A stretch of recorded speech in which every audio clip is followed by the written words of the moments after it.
യോഗ ജീവിതത്തിന്റെ എ മുതൽ സെഡ് വരെ എന്ന ആ ഒരു വലിയ വിഷയത്തിലേക്ക് സ്വാഗതം. നമസ്കാരം. ജീവിതത്തെ മൊത്തത്തിൽ കാണുന്ന ഒരു ദർശനമാണല്ലോ യോഗ. അപ്പോ അതിൽ നമ്മുടെ കഴിവ് അതെങ്ങനെ മുഴുവനായി ഉപയോഗിക്കാം എന്നുള്ളത് വളരെ പ്രധാനപ്പെട്ട ഒന്നാണ്. ശരിയാണ്. ഈ കഴിവ് എന്ന് പറയുമ്പോ അതൊരു വെറും സ്കില്ലല്ല, അല്ലെ? അതിൽ അറിവുണ്ട്, പ്രവർത്തനം, ഉന്മേഷം, ഒരു യോജിപ്പ്, ഉൾക്കാഴ്ച, ടെക്നോളജി, സന്തോഷം എല്ലാം ചേർന്നു. അതെ, ഒരു സംയോജനമാണ്. ഇന്ന് നമ്മൾ ഇതിലെ വൈ ഫോർ ഈൽഡ്, അതായത് വിളവ് എന്ന ആശയത്തിനാണ് കുറച്ചുകൂടി ശ്രദ്ധ കൊടുക്കുന്നത്. നല്ലൊരു പോയിന്റ് ആണ്. നമ്മുടെ പരിശ്രമങ്ങളിൽ നിന്ന് എങ്ങനെ ഒരു നല്ല റിസൾട്ട്, ഒരു വിളവുണ്ടാക്കിയെടുക്കാമെന്ന് നോക്കാം. തീർച്ചയായും. നമുക്ക് ഭക്തിയോഗം, അതായത് സമർപ്പണം, പിന്നെ കർമ്മയോഗം, പ്രവർത്തനം, ജ്ഞാനയോഗം, അറിവ്, രാജയോഗം, മനസ്സിന്റെ നിയന്ത്രണം, ഈ യോഗമാർഗങ്ങളുടെ എല്ലാം ഒരു പ്രായോഗിക തലം ഈ വിളവ് എന്നതിൽ കാണാൻ പറ്റും. നമ്മൾ കൊടുക്കുന്ന സമയം, ഊർജം, നമ്മുടെ ഇൻവെസ്റ്റ്മെന്റ്സ്, ഇതിൽ നിന്നൊക്കെ കിട്ടുന്ന ഒരു പ്രതിഫലം, അതാണ് ഈൽഡ്.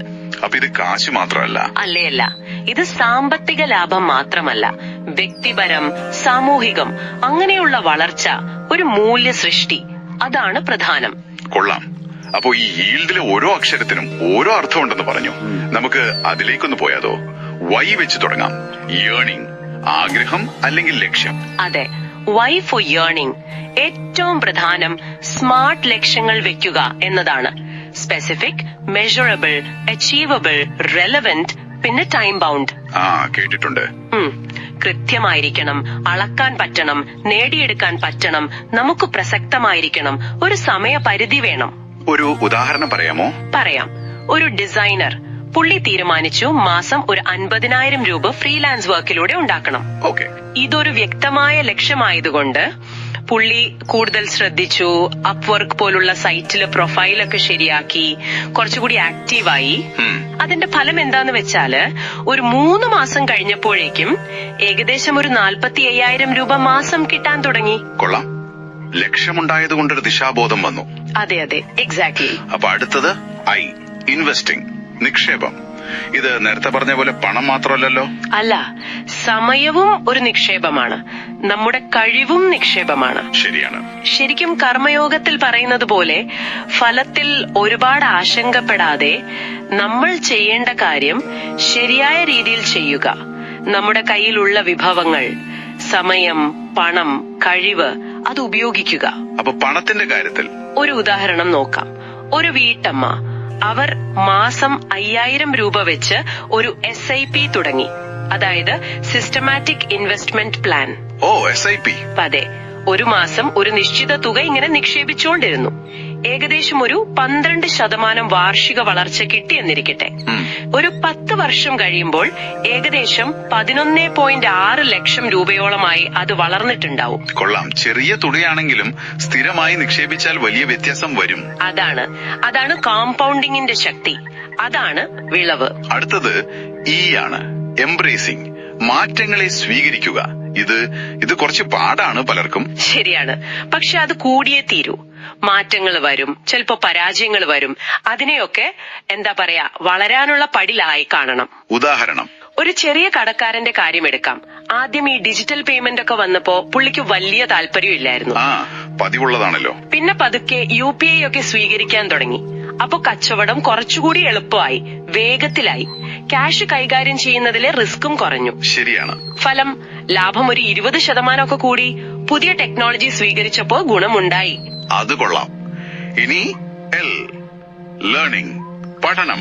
ഇത് ജ്ഞാനയോഗം പോലെ എപ്പോഴും പഠിച്ചുകൊണ്ടിരിക്കണമല്ലേ? തീർച്ചയായും. ലോകം മാറിക്കൊണ്ടിരിക്കുവല്ലേ, നമ്മളും അതിനൊപ്പം മാറിയാലേ പിടിച്ചു നിൽക്കാൻ പറ്റൂ. പുതിയ കാര്യങ്ങൾ പഠിക്കണം. ഉദാഹരണത്തിന്, ഒരു സോഫ്റ്റ്വെയർ എഞ്ചിനീയർ, പുള്ളി ChatGPT, പൈത്തൺ പോലുള്ള പുതിയ ടൂൾസ് പഠിച്ചു. അതുകൊണ്ട് ചില ഓട്ടോമേഷൻ സ്ക്രിപ്റ്റ് ഒക്കെ എഴുതി. അപ്പൊ പ്രോജക്റ്റ് തീർക്കുന്ന സമയം ഏകദേശം 40% വേഗത്തിലായി. കൊള്ളാം. അതിന്റെ ഫലമായിട്ട് പ്രൊമോഷൻ കിട്ടി, ബോണസ് കിട്ടി. അപ്പൊ കണ്ടില്ലേ, പഠനം വിളവ് കൂട്ടും. തീർച്ചയായും. അവസാനത്തത് D, ഡെവലപ്പിംഗ്, സ്വയം വികസിപ്പിക്കൽ. അതെ, നമ്മൾ സ്വയം മെച്ചപ്പെട്ടുകൊണ്ടിരിക്കണം. ചെറിയ ചെറിയ ശീലങ്ങൾ മതി അതിന് വലിയ മാറ്റം കൊണ്ടുവരാൻ പറ്റും. അതെങ്ങനെ? ഒരു ടീച്ചറുടെ കാര്യം പറയാം. അവർ എല്ലാ ദിവസവും രാവിലെ ഒരു 5 മിനിറ്റ് ഡയറി എഴുതാൻ തുടങ്ങി, ജേർണലിംഗ്. അതുകൊണ്ട് അവർക്ക് കൂടുതൽ ഒരു മാനസിക വ്യക്തത വന്നു. ചിന്തകൾക്ക് ഒരു അടുക്കും ചിട്ടയും ഉണ്ടായി. അത് അവരുടെ ക്ലാസ് എടുക്കുന്ന രീതിയെ മെച്ചപ്പെടുത്തി. അവസാനം സ്കൂളിൽ നിന്നൊരു അവാർഡ് വരെ കിട്ടി. കണ്ടോ, ചെറിയൊരു ശീലം സ്വയം വികസിപ്പിക്കുന്നത് രാജയോഗത്തിലെ ഒരു ചിട്ടയായ പ്രാക്ടീസ് പോലെയാണ്. അപ്പോ ഈ 5 കാര്യങ്ങൾ ലക്ഷ്യം വെക്കുക: ഏർണിംഗ്, നിക്ഷേപം നടത്തുക, ഇൻവെസ്റ്റിംഗ്, മാറ്റങ്ങൾ ഉൾക്കൊള്ളുക, എംബ്രേസിംഗ്, പഠിച്ചുകൊണ്ടേയിരിക്കുക, ലേണിംഗ്, സ്വയം വളരുക, ഡെവലപ്പിംഗ്. ഇതെല്ലാം ചേരുമ്പോഴാണ് ശരിക്കുള്ള വിളവ്, ഈൽഡ് ഉണ്ടാകുന്നത്. അതെ, ഇത് വെറുതെ ഇരുന്ന് ലോട്ടറി അടിക്കാൻ പ്രാർത്ഥിക്കുന്ന പോലെയല്ല, ഒരു നല്ല കർഷകനെ പോലെയാണ്, അല്ലെ? വിത്തിടണം, നോക്കണം, വളമിടണം, നല്ല പണിയായുധങ്ങൾ ഉപയോഗിക്കണം, ക്ഷമയോടെ കാത്തിരിക്കണം. വളരെ ശരിയാണ് പറഞ്ഞത്. യഥാർത്ഥ സമ്പത്ത് വരുന്നത് ഉൽപാദനത്തിലൂടെയാണ്.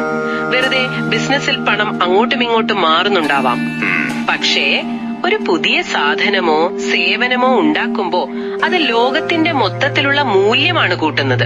ശരിയാണ്. നമ്മൾ ഓരോരുത്തരും ഒന്ന് ആലോചിക്കണം. എന്റെ ഈ സമയം, എന്റെ ഊർജം, എന്റെ പരിശ്രമം, ഇതുകൊണ്ട് ഞാൻ എന്ത് മൂല്യമാണ് ഉണ്ടാക്കിയത്? ഒരു നല്ല ചോദ്യമാണ്. ഒന്നും ഉണ്ടാക്കിയിട്ടില്ല എന്ന് തോന്നിയാൽ നമ്മുടെ കഴിവുകൾ കൂട്ടി എന്തെങ്കിലും ഒന്ന്, ഒരു ചെറിയ ഉൽപ്പന്നമെങ്കിലും ഉണ്ടാക്കാൻ ഇന്നു മുതൽ ശ്രമിക്കണം.